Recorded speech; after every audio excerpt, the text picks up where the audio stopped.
Beauty is a poor boy, bullied by his father for his lack of talent at a young age, living in the shadow of his genius sister who has made his family rich with her talent. But when a tragedy strikes their home, Yuji is left an orphan. Was trained by villains to be the coldest elite soldier in the world, but his journey was one of the coldest.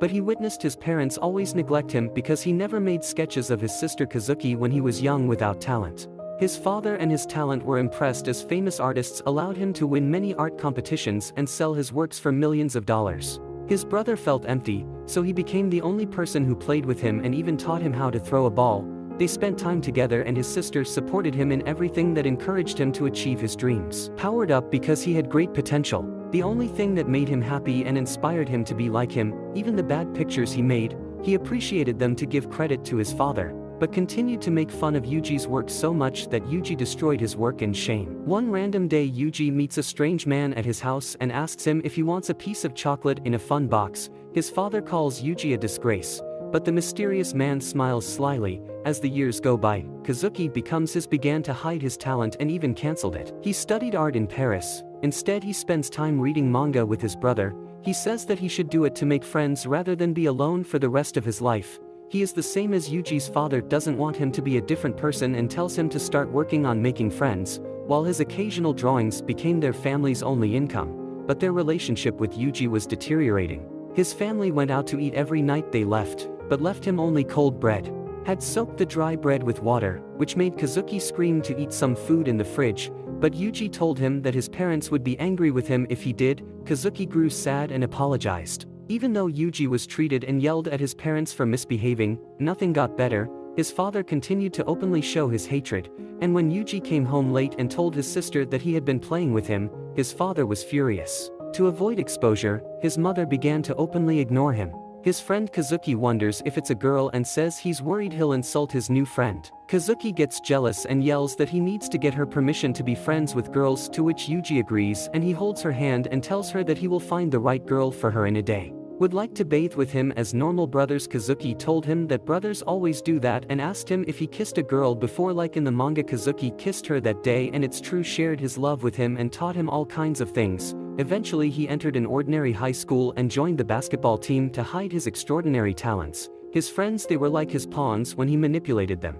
But his influence extended to his manipulations as well. Parents and this scary Yuji more than anything, but Yuji depended on his sister. He wanted to live like this forever. Until the day of the tragedy, the bus crashed into a cliff, and the only survivor was Yuji's father, a red-haired girl.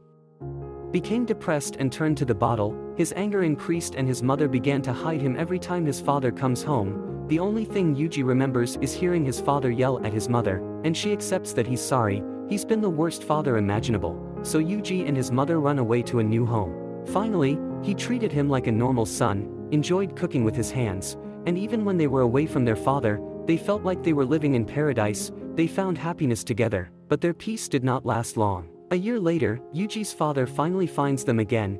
He tells Yuji's mother that he will lay another golden egg, and Yuji tries to tell his father that he can't stand seeing his mother like this, but his father knocks him into the refrigerator. Yuji stared at his father and decided to finish him. He remembered his sister asking him which hand to use to kill a stranger. He consoles his mother and she asked him how far they should run. This time he gave her the first, tells her to run and she will join him later, giving him her whole life, and tells him to run to the station and wishes her luck.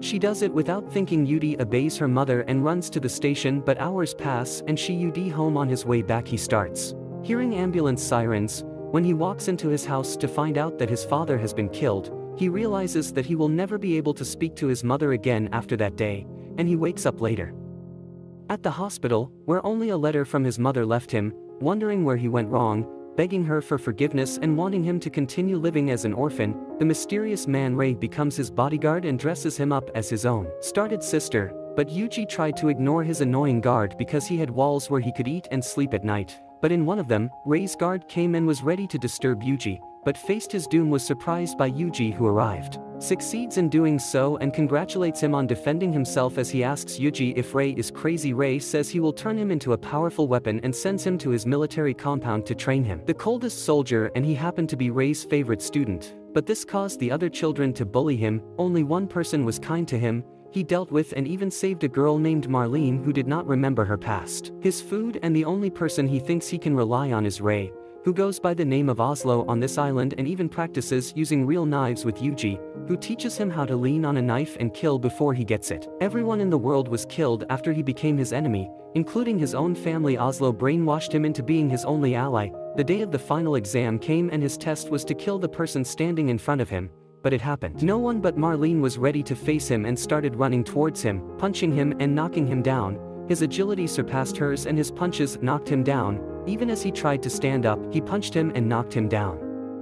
Hit back, ground, but memories of his mother being hurt by his father started to flash through his mind. He remembered the images he had seen that day and his mind was shattered during the game, and Marlene used this to her advantage and kicked him while standing on top of him. He started punching him with a smile, and Yuji believed that it was all to pay for the sin of destroying his father, not knowing that Yuji lost, and Oslo was disappointed. He wished he hadn't done that to her because he wanted Marlene to continue to feed him and talk to him alone until she graduated. He said goodbye to her and said he would see her again, but that was the last time he would see and talk to Marlene. The nurse tells Yuji the sad news after her first job, and Yuji wonders if he can save her by beating her instead of being kind. After I graduated, I took Yuji on his first assassination mission and disguised myself as a servant to a rich man's house. While the room is distracted, Yuji manages to complete his mission. His murders continue successfully until one day they break into Oslo's house. Law enforcement destroys everyone who stands in their way and all his security. After destroying, they almost cornered Oslo. Passing through the iron door guarding it after blowing it up, there is only a white-haired boy sitting inside them, and Masako looks at the boy with Yuji's white hair falling out. He realizes that he has found something interesting. Oslo managed to escape from the water.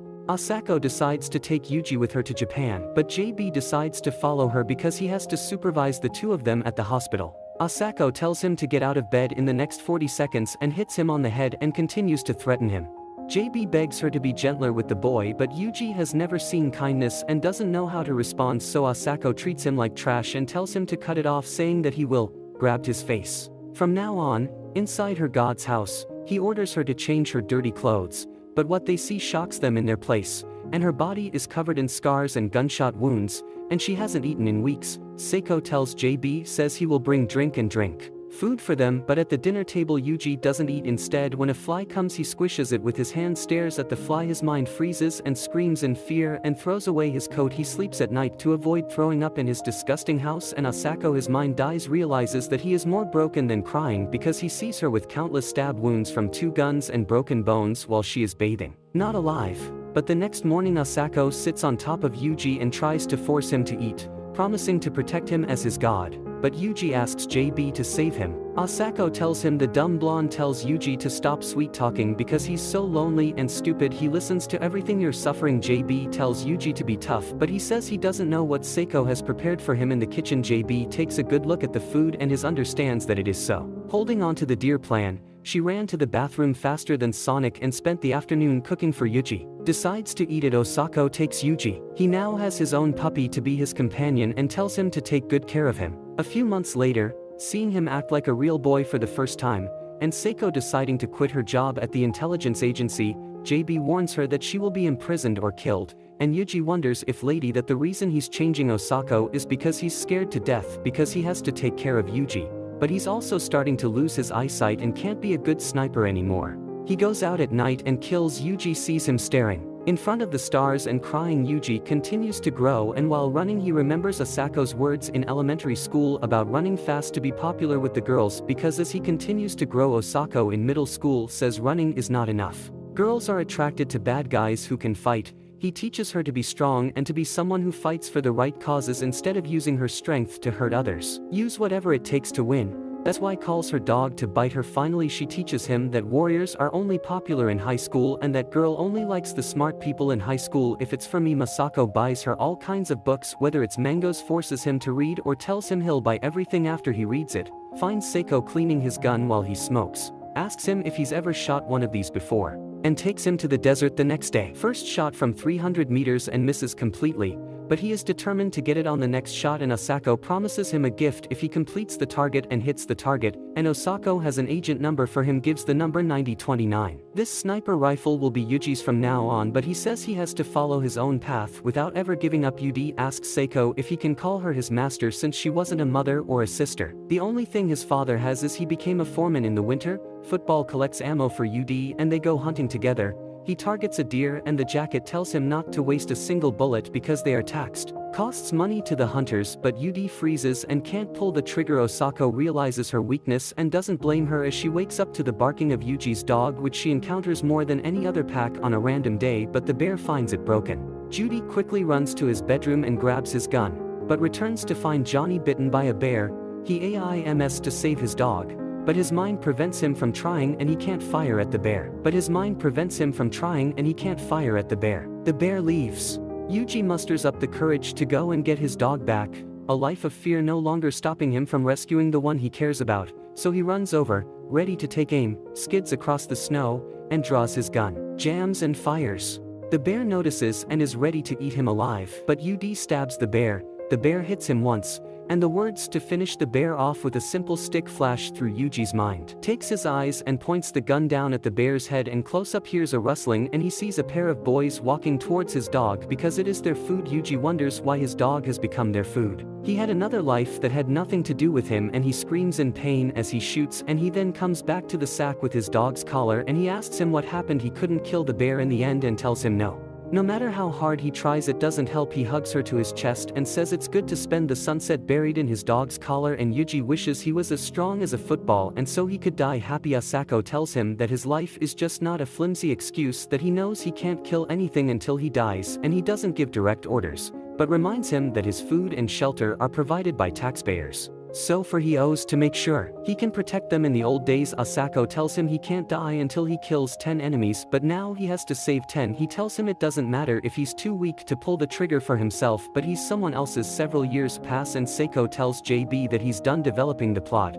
as he should never hesitate to pull it out to save his life. Story: she says that she experienced a surge of action when Yuji removed her plot armor and climaxed all over her face. Before experiencing her plot, JB yells at her for doing something he's never done, but Asako tells her that why does his plot never develop after all? The man and woman they've been living together for 2 years remembers being in the shower with Yudi Seiko and asking her out. When it's his birthday, Yuji tells him it's his birthday, so he asks him what he wants for his birthday. Yuji tells him he wants a prettier bodyguard. Applause. He bites it and blushes, so he says he will give her the best present. He asks her what is it, and she says it will be a present. What do you mean? It's the first time this happened. And JB asks, did you do it only once? Right. Asako continues saying that they've finished plotting every day since Yuji came back with the ramen, and JB pretends they're not talking about anything because he's afraid Yuji overheard them, as Asako tells her that she's never climaxed and asked him give her a try, as she has trained him well, and tells him to have a few drinks in the meantime. After a few bottles, Asako calls Yuji to give her a special assignment. After JB is completely wasted,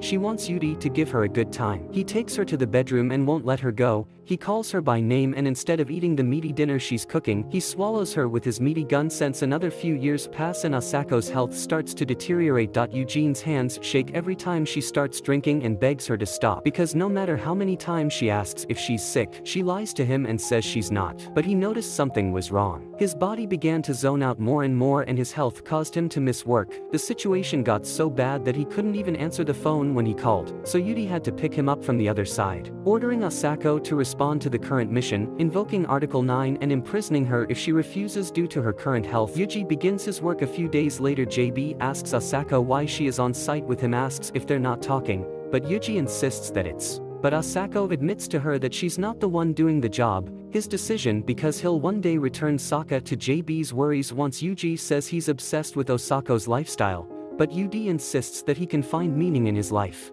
JB yells at Seiko and takes Yuji out, shooting him in the ceiling and telling Yudi to go down the river. Asako wants to be just like her, and JB wonders if she knows Osako's answer. JB tells her that Osako doesn't want two of her in the world, but happy that Yuji is looking at her, he asks her one last time. It's the path he wants to take, but he tells her it's the only way to pay off the debt he owes them. After they leave, Asako tells him he's going to America to attend a military school. A black man asks her he asked what he's on this show, and it surprises him because Yuji graduated his parents, but Yuji says he's joking after getting his certificate. He knows this and says Yuji has been a soldier since he was a kid, but thinks he's just joking. In the bedroom, the man calls him an Asian boy, but Yuji tells him he's Japanese and introduces himself as Yuji. The man mocks him and calls him Eugene because he looks like a girl, but Yudi corrects him and tells him that his crazy music is killing him, ___. The man makes a good sport of it and introduces himself as Danny Boner because his has a big black body. The next day, Yuji surrenders and the commander slaps Yuji in the face because he was raised by Seiko, so he should be grateful and respect the slap because during the training Danny stays behind and asks Yuji to wait, but he tells her to stop everything. Smoking makes Danny's big muscles pass gas faster, even when they're swimming, and Yuji tries to encourage him, asking him what he would do if a big scheming girl drowned, which inspires Danny to swim at lunch faster than a shark. Danny makes fun of Yuji's new face, but Yuji tells him his commander is a pain. Recently Danny tells him he thinks he's a gorilla who will never get married, but Yuji calls him attractive. Danny Yuji is crazy thinks, but Annie comes from behind and tastes Danny's big Punisher. Sorry, I meant Annie punished Danny during ranged drills. The girl overhears their conversation and takes control of Yuji, who wins first place in marksmanship. Who is her knight comes up to her and asks to talk to her. She introduces herself as Millie and Yuji wonders why there are only pushover women by the swimming pool. He holds her back after punching her until she apologizes. He shoots her a second time. He recognized him as a sniper and asked him what he wanted. Millie tells him she meant to shoot and they go to prepare together with her gun. When they are out of range, but they all believe he's drunk and lying, and Oogie misses his first shot and he tells him to calm down because he only has 6 shots left. Yuji asks him for today's sky color and gets it. The bullets hitting the target, and the target, he says that his father wasn't lying, and after that day Millie finds someone she can trust, and her training is over, and she is sent overseas for her final exam on a ship. Danny asks him what he bought with his money because he manages to get a car, but Yuji reveals to him that he only has a lady's watch. Danny makes fun of his watch and Yuji assures the Asian that if Yuji is giving Millie a small watch hand, Danny should give her a long time possible hand mental damage. Millie hears his rude words and kicks him. They are a random weirdo playing dating simulator with his sister and loses his mind. How shamelessly is he doing it and what language is he? They are surprised that he is talking.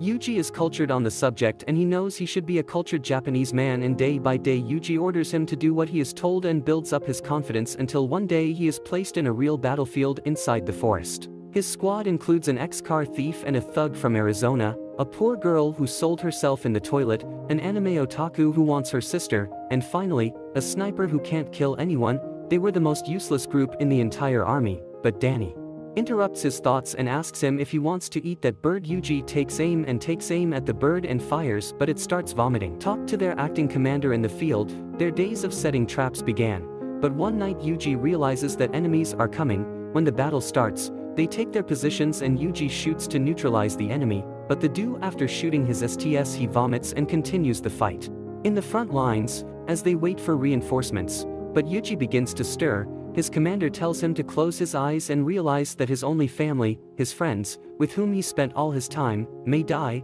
and laugh with them and shared the food. Whether his family is fighting to protect him from the enemy, the commander tells him that the enemy is inhuman and that he should not hesitate to kill people, but he will not sit by and watch his family perish helplessly. Says that it is necessary. He takes full responsibility for this. He gives him permission to do it one by one. The enemy is down, and even though Yuji hates it, the commander continues to count the number of enemies that are being neutralized. Not a single bullet is wasted, does not go, and the entire front line of the enemy will be destroyed. Yuji wants to fight, but the commander stops him from telling him so. Now everything is fine and she can sleep peacefully after falling unconscious. Yuji wakes up in Mila's arms. She comforts him. She tells him that everyone saved her and that they will always support each other, and after some time, says that he will not let her die. On the battlefield, his resolve grows stronger and he is unaffected by the constant fighting and explosions around him, but begins to lose sight of what war means and what it means to win. But their deployment ends and Yuji survives the horrific event. On the way back to his hometown, Danny, who is in the background with all his friends, comes up to Millie and she asks if it's okay if her boyfriends leave her. She tells him that they broke up last night by saying goodbye. Asks her if she can make her feel better by suspending her service and destroying it. Get some help. Millie stares at the window where Yuji is and hopes that Yuji finds happiness in life and everything he does. At the meeting he prays to God to bless him in his work. Twilight. Yuji went to a flat house. It was a windy day when she returned to her familiar mountain and the roads were just like she remembered that her home was a jacket, and she thinks that she looks more mature now that the great plot was developed. Yuji told Seiko. Seeing her face for the first time, he was glad she was alive. Yuji told her that he didn't know what to do with his life, but he wanted to give every part of it to her. Vancouver International Airport, and when everyone was crying was the last time he saw Danny's friendly smiling face. Yuji wonders when Danny's prank will end. A few months pass, and during one of Yuji's missions in Spain, JB calls him to come home immediately because Asako collapsed. The only information he gets is that this has happened many times in his life. Q was a chronic condition that doctors tried to treat, but his body was once too weak from all the substances he was forced to take during his deployment. Arriving, JB tells Yuji that Asako is passing out often and she sleeps longer, and she apologizes for taking so long to come home. She holds her hand and Yuji asks her if she is dying, and she says that did he apologize for always lying to her, saying he would stay alive. She starts crying. He says she still hasn't learned everything from him, but he tells her to stop crying and be a man like he taught her. It was her decision to save him and spend it with him that led to Yuji finally realizing what his life meant as he was about to die. She tells him that she wants to trust him until the end because she's the only reason to live. Asako tells her that from now on she'll live her life for her own good. After all, she's the type of person he always wanted her to be. He tells her that he can't and that he only survives because of her when he's always cold. She wonders what the future will be without him, but he pushes her to find out. She tells him that she accepted his passing so that she can continue to fight for herself and be the person she always wanted him to be. But Yuji asks her who gave her permission, even if it was God. Yuji and wants to fight him. Next to him, Asako tells him to stop being silly. She spends the rest of her time with him and he tells her that the stars are so beautiful today. Yuji looks outside and says that the stars are so beautiful today. Asako tells Yuji that she remembers him as she looks at the stars and cries. He asks her what she was thinking about when she first came to live with him, but Yuji tells her that she doesn't remember. Asako laughs that she knows his answer, that she is tired, and asks him if she can go to sleep. Yuji tells her she can, and after that Asako never wakes up again. Her body is taken away by JB's henchman and JB tries to pull himself away while Yuji is cremated. Finds a bullet in the ashes and Yuji thinks it fits Seiko's personality. Weeks go by and Yuji wonders if he will go somewhere with Seiko when he faces his doom, but he won't let it happen until it's done. His promise to the Seiko to save the 5 people was his only goal. But one day he wants to see her again. Fuji sleeps on the floor for days, but JB comes to slap him. He wakes up in the cabin with the Seiko's presence still filling his mind. Learns she's racked with thoughts she shouldn't be thinking. So JB takes her to his apartment to live with him. They heal each other's wounds and support each other or nothing if not. JB said he could ask Yuji during dinner for anything, and she says she needs a better toothbrush because the current one is too soft, and JB asks her if she's been using a toothbrush the whole time, and Yuji tells her she has a long mouth and says that he brushed with a coarse toothbrush so it doesn't matter. JB realizes his stupidity and buys 2 more toothbrushes. Yuji apologizes, but he says I should expect him to be as rough as Seiko. Sorry Yuji, it's become something reminiscent of football that bothers JB. He and neither of them knew how to connect with each other. When that happened he would get up and ask her if being with him reminded her of Seiko. She said one night, cried and apologized as JB started coming home as days passed. As time passed with him, he wondered if he should go on the journey, remembering that if there was a path he did not know, he should stop and try to find his way, even when he made a mistake. He should try to broaden his perspective and find out what is waiting for him. He promised her to go on a motorcycle trip together, but he never kept his promise. Yuji stood up and told JB that he was going on a trip. The wind takes him away and promises to come back. Yuji is surprised that he let her go so easily because he is alone at night, but Sako rides off on his motorcycle. Days pass and he meets people from all walks of life at the camp. Continues to ride through the rain and even tells Julia that he loves her. In the middle of the road his bike breaks down and the person who is supposed to tow him comes up to him and asks him if he wants to go to safety, but he says he's just an idiot, he has nowhere to go. He laughs thinking that it must be nice to be young. Something changes in Yuji at night. He wonders if he misses my youth and goes home to JB. He writes a letter saying he is leaving. Drink to give to Seiko's grave and apologize for coming back without understanding anything. Yuji apologizes for breaking his bike, but he overhears Seiko asking him if he enjoyed himself. He says he enjoyed the trip, but he's confused about what to do now, as if this trip had taught him what he was missing and he thought he should go back to school when he was young. At that point Yuji stopped telling JB about his life and took instructions from the military commanders. Complete the task according to Article 9. They remind him that failure is not an option, and that refusing this mission would be tantamount to betraying Yuji, who hears the jukebox that Oslo plays for him as he focuses directly on the target. The words that convinced him to become the man he is today. Yuji confirmed the purpose within his circle, but he began to realize that this was the worst-case scenario.